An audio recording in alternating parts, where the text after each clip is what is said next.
మూడోది చాలా crucial question అని అడిగింది, చాలా మందికి నోళ్ళు ఇప్పుడు పడిపోతాయి. అదేంటంటే జగన్మోహన్ రెడ్డి గారు అసెంబ్లీకి రాకపోతే సభ్యత్వం రద్దయిపోతుంది. అది కూడా వచ్చే సంవత్సరానికి అంట, వచ్చే అసెంబ్లీకి, రాబోయే అసెంబ్లీకి రద్దయిపోతుందంట అనేది ఒక ప్రచారం. రెండో ప్రచారం దానికి భయపడి వచ్చేస్తున్నాడు. పులివెందుల జడ్పీటీసీ ఓడిపోయినాడు, ఇప్పుడు రద్దయిపోతే పులివెందుల అసెంబ్లీ కూడా ఓడిపోతాడు, ఇంకా చాప్టర్ క్లోజ్ కాబట్టి ఇంక భయపడి వచ్చేస్తాడు. రాకపోతే డిస్క్వాలిఫై అయిపోతాడు.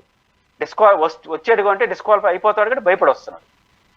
ఈ రెండింటికి ఒకే ఓటుతో ఆయన సమాధానం అయిపోయాడు. చాలా చాలా గూఢార్థం ఉంది దాంట్లో.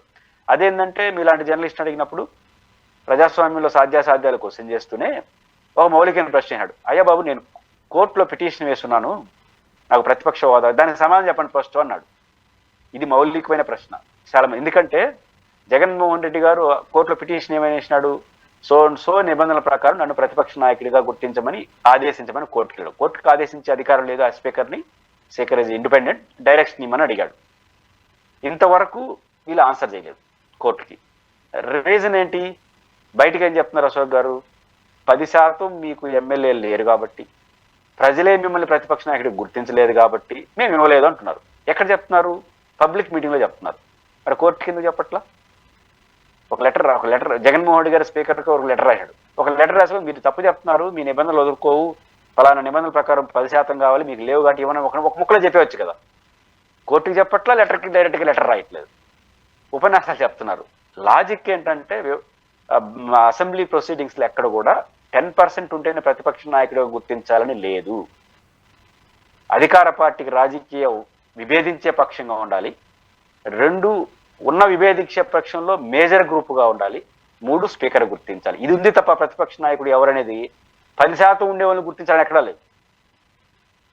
ఇప్పుడు ఉదాహరణకు అశోక్ గారు 10% ఉంటే గుర్తించాలంటే 10% వస్తే 17 మంది వస్తారు కదా. జగన్ గారికి 17 వచ్చిండి, పవన్ కళ్యాణ్ గారు అపోజిషన్ లో ఉండి 21 వచ్చాయి. అప్పుడు ఎవరిని గుర్తించాలి? ప్రతిపక్షంగా 10% ఈయన ఇక్కడ ఇద్దరు ప్రతిపక్షాన్ని గుర్తిస్తారా? అప్పుడు మేజర్ని గుర్తిస్తారు. కాబట్టి ఇక్కడ మేజర్ అపోజిషన్ గ్రూప్ ఉండాలి, అపోజిషన్ ఉండాలి, ప్లస్ స్పీకర్ గుర్తించాలి. ఇది ఉంది తప్ప ఇదే జగన్ గారి వ్యూహాత్మక వైఖరి. వీళ్ళు ఇట్లాంటి చేస్తారని తెలుసు. ఇప్పుడు నోటీస్ ఇచ్చారనుకోండి, ఇప్పుడు మొట్టమొదటి అంశం ఇప్పటివరకు అసెంబ్లీ జరిగిందే 30 రోజుల లోపు అశోక్ గారు, వరుసగా 60 రోజులు ఆబ్సెంట్ కావాలి. ఇప్పటి వరకు వరుసగా జగన్మోహన్ రెడ్డి గారు ఆబ్సెంట్ అయింది 2 వారాలుగా రావాలి, వరుసగా ఆబ్సెంట్ అయింది. 60 రోజులు ఆబ్సెంట్ కావాలంటే ఇంకో 40 రోజులు పడుతుంది దాదాపు. అంటే ఇంకొక 1.5 సంవత్సరం జరుగుతుంది. అంటే ఇదో 1.5 సంవత్సరం 3 ఏళ్ళు అయిపోతుంది. ఆయన డిస్క్వాలిఫై చేయాలనే నోటీస్ ఇవ్వడానికి ఇంకో 1 ఇయర్ పైన పడుతుంది. అప్పటికి ఈ ప్రభుత్వం వయసు 30 రోజులు అయిపోతుంది, 3 సంవత్సరాలు అయిపోతుంది. తర్వాత నోటీస్ ఇస్తారు, నేను ఎందుకు రద్దు. అప్పుడు ఏమంటాడు, కోర్టులో పిటిషన్, నన్ను కోర్టులో ఉన్న పిటిషన్ ని క్లియర్ చేయకుండా నా పైన యాక్షన్ తీసుకుంటారు, మళ్ళీ కోర్టుకు వెళ్తాను. అప్పుడు కోర్టు నోటీస్ ఇస్తుంది, ఇది తేలడానికి ఇంకో 1 ఇయర్ పడుతుంది. అప్పుడు 4 ఏళ్ళు అయిపోతుంది. నువ్వు పెట్టుకో, ఎలక్షన్ ఏం పోయింది. కాబట్టి జగన్మోహన్ రెడ్డి గారు చాలా క్రూషియల్ గా ఆలోచించాడు, విషయ పరిజ్ఞానంతో ఉన్న వ్యక్తి. నేనైతే ప్రిన్సిపల్ గా ఆయన అసెంబ్లీకి పోవాలని కోరుకుంటా, ప్రతిపక్ష నాయకుడికి ఇచ్చినా ఎవరైనా.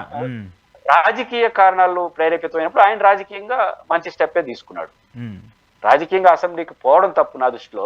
బట్ ఎదురయ్యే సవాళ్ళు ఎదుర్కోవడానికి కోసం కావాల్సిన అన్ని ఏర్పాట్లు సిద్ధంగా చేసుకున్నాడు. కాబట్టి ఇవన్నీ దృష్టిలో పెట్టుకుంటే ఆయన చాలా ప్రాంప్ట్ గానే ఉన్నాడు అనేది క్లియర్ గా అర్థం అవుతుంది.